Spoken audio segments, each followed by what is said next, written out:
ga Allah tabaraka wa ta'ala ya halarci dan adam ya ba shi hanyoyin rayuwa kala-kala, ya ba shi yancinsa da zai amfani da shi wajen samun lauma abinci da samun rayuwa mai kyau. Daga cikin wayannan yanci mafi girma shine yancin bautawa Allah. Za mu ga addinin musulunci ya halattawa musulmi ya hijira ya bar garin da yake ciki in bai samu yancin bautawa Allah ba. Babu amfani ka zauna a wannan ƙasa in baka samun bautawa Allah. ƴan uwanmu da suke ƙasar Turai an hana su yin kiran sallah a loudspeaker, an hana sa ƴaƴansu, an hana sa hijabi kada su rufe kansu, amma mutum ya ce ya zauna don lomar da zai samu sai ya rayu a can. Wannan kuskure ne babba. Yasa za mu ga Allah ta'ala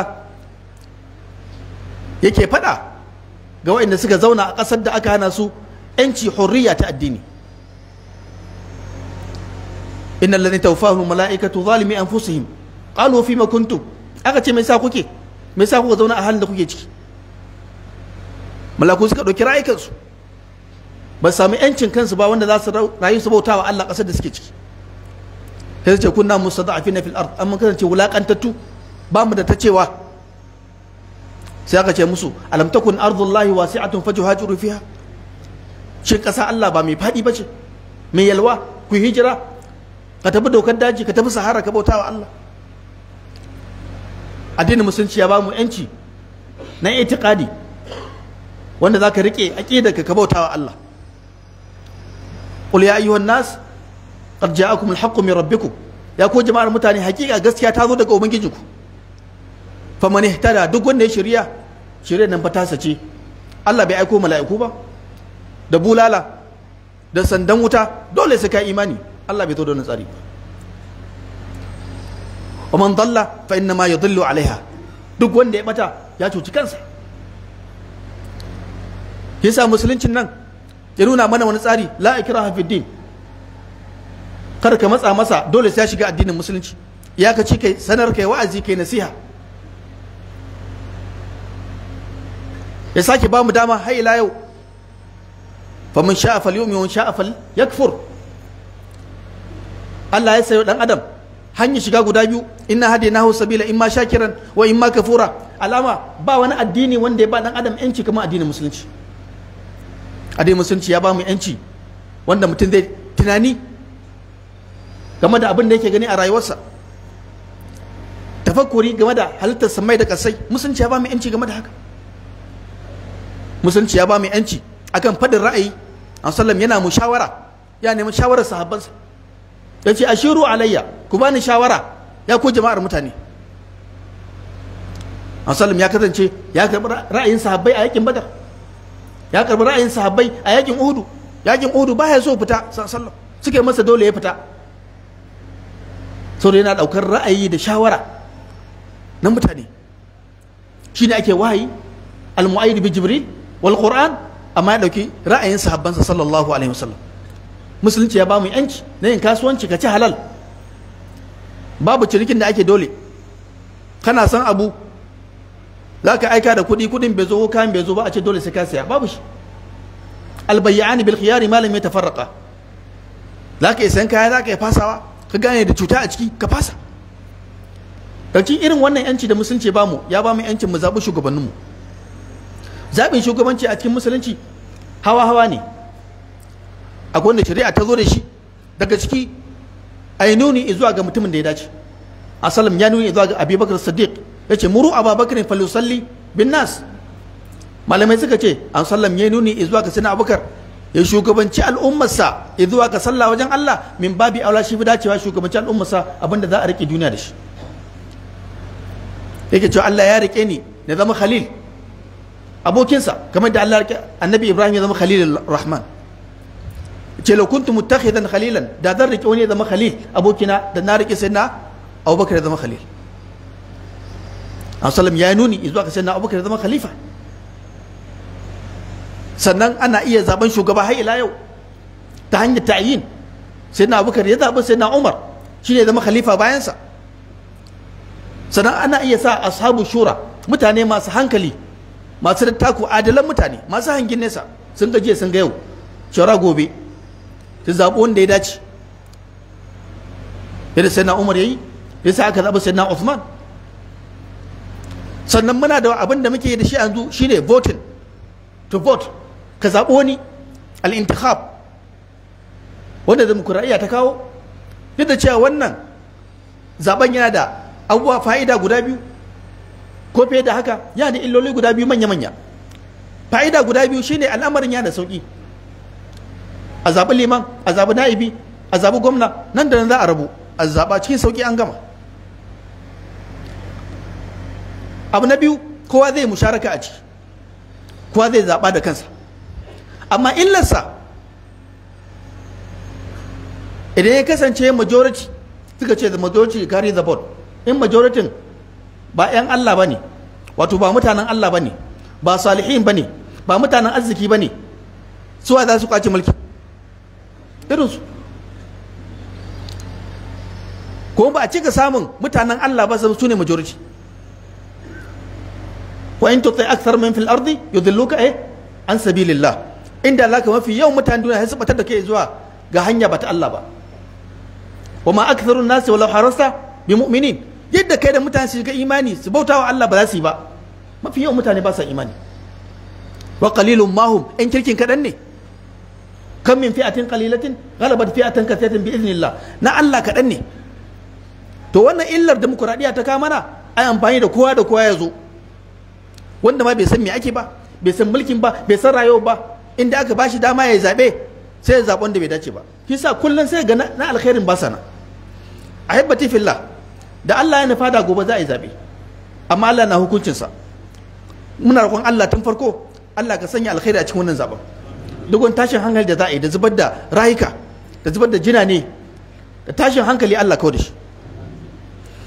Hakika idan muka duba za mu ga cewa wa'inda suke takara a wannan gari namu, gari na Kano, gari mai albarka, Allah kare shi, ‘yan uwa ne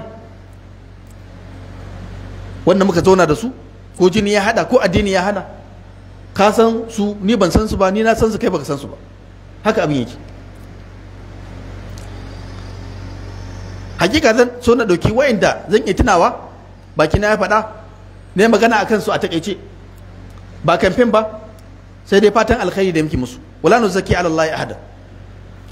Daga cikin su akwai abokin mu wanda ake sa da suna Dawisun Kano, da gidan Tanko ya kasai, saurayi ne, namiji ne, irin cikin siyasa ga abin da muka sai na zahiri, insha Allah an buɗe wa youth, matasa shiga cikin siyasa, ko wannan abu ne mai kyau. Idan muka ɗauko Sadiq Aminu Wali, ban taɓa haɗuwa da shi, ban taɓa ganinsa ba, amma na ji bayanin bawan Allah ne, mutumin arziki, ɗan asali ne, ɗan gida, yana kishin Kano. In ka ɗauko shi a ban sharaɗa, shi ban san shi, ban taɓa ganinsa ba, amma in ka ji abin da yake faɗa, zai kaza duk muna musu fatan alkhairi. Ya Allah, in ma Aminu Wali ko Shaban sharaɗa, wanda yake akwai alkhairi tare da shi, alkhairi a karan kansa, alkhairi a ƙasar Kano, in an zaɓe shi ya zama shugaba, zai zama alkhairi gare mu, Allah ka bashi. In ko babu alkhairi, idan ya zama mulkin zai kai shi wuta, ya Allah kar ka basu. Idan muka ɗauko babban malaminmu Malam Ibrahim Khalil, malami ne wanda ba cika samun irinsa ba. Malami ne ya karatun fiqh, ya karatun hadisi, amma lokaci daya ya canza riga, ya dauko ilimin siyasa. A ilimance akwai siyasan da jikinsu ne da jininsu sun gada, haka siyasa ta faɗa musu, amma shi ya karanta siyasa a ilimance, a aikace. Shi ma idan alkhairi ne gare shi ya zama gwamna a Kano, alkhairin zai amfane mu, Allah ka bashi. In kuwa in ya samu mulkin zai kai shi wuta, ya Allah karka bashi. Idan aka zo magana kan jami'ar take da mulki, Gawuna ya taba gaya min cewa ya zo nan yana itikafi a da, tun kan zama chairman a Nasarawa, mutum ne mai kasimba da siffa addini, dattijo. Mataimakinsa bare da azumi ya zo kama drum na gas, alama ce za su taimaki addini, za su taimaki musulmi insha Allah. To su ma ya Allah idan ka rubuta kasance wasu gwamnan Kano, masu kula da al'amarin Kano, akwai alkhairi gare mu gare su, Allah ka basu, in babu Allah kar ka basu. Sannan na ƙarshe shi ne abba gida suna zuwa wannan masallaci, to ba dan suna zuwa zan faɗa ba, zan faɗa saboda amana. Mutum ne wanda yake mai haƙuri, mai dattaku, an harbe shi an dake shi amma ya haƙuri. To dan Allah ya san cewa ya kasance shi ne gwamna a Kano, ya Allah ka bashi. Iko kasance wasu ba gwamna ba, ko ya zama gwamna zai zama illa gare mu da cuta, abin alamun ne kai wuta, ya Allah karka bashi. Saboda me? Ba wanda ya san gaibu sai Allah. Ko ba ka zama gwamna ba ko shugaban kasa ba shi bane. Ka rike amanar da Allah ya baka. Akwai wanda zai zama mulki, sa mulki a hannunsa amma wuta zai je. To ba ma fata ka shiga wuta. Wallahi gwara ka zauna baka rike mulkin ba ka shiga aljanna, shi bi muka alkhairi. Mu kuma so muke mu samu canji. An lallasa mu, an daddake mu, amman mare mu, amman mangare mu, mun gaji, so muke mu samu canji. To da ya kasance za mu sake koma gidan jiya ko shekaran jiya, ba za mu so ba. To amma wannan al'amari a hannun Allah yake, ba mutum da ya ce wane shine zai muku abin da kuke so, ko wane ba zai iya ba, ko ne baki kirji ya ce ni ne mai adalci, a'a, Allah ne fi sani. To ina kama sunan Allah tabaraka wa ta'ala da sunayensa da siffofinsa, ya Allah ka ba mu shugaban da yake mai alkhairi, wanda zai warware matsalolin da suka addabe mu a wannan ƙasa, ya taimakawa talakawa wanda ba su da shi, ya kasance an rarraba mulkin nan gabaki daya, an taba masu kuɗi, an taba malamai, an taba talakawa, an taba 'yan kasuwa, amma kada mulki ya zauna a gidan wasu. Kan masallacin ya tarihi, Allah ji kan malam rahimahullah, rabban daga ga wani mai mulki ya zo nan tun malam yana nan, wani mai mulki ganshi a masallacin nan babu, ba kira muke ku zo ba, ko ba maso ku zo ku je ku yi zaman ku. Amma almuhim ya kasance in kana mulki kowa naka ne, kamar da ake cewa malami kada ya siyasa, malami kada ya siyasa amma ya shiga cikin siyasa ya magana. Akwai bambanci malami dan siyasa da malami mai magana akan siyasa. Shi malami mai magana akan siyasa zai adalci akan kowa, amma malami wanda ya shiga cikin siyasa zai kula da siyasarsa kawai, nan ko bai adalci ba.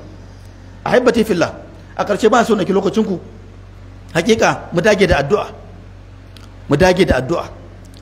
Wallahi idan muka dage da addu'a Allah zai taimake mu. Kana son wani, shi ma yana son wani, ni ba na son sa, ta ina son sa. To mu hada addu'a Allah ya ba mu mai alkhairi. Amma muddin muka yi shiru bakin mu ya nauyi, to ba mu samu yadda muke so ba. Aqulu qawli hadha, wassalamu alaikum wa rahmatullah.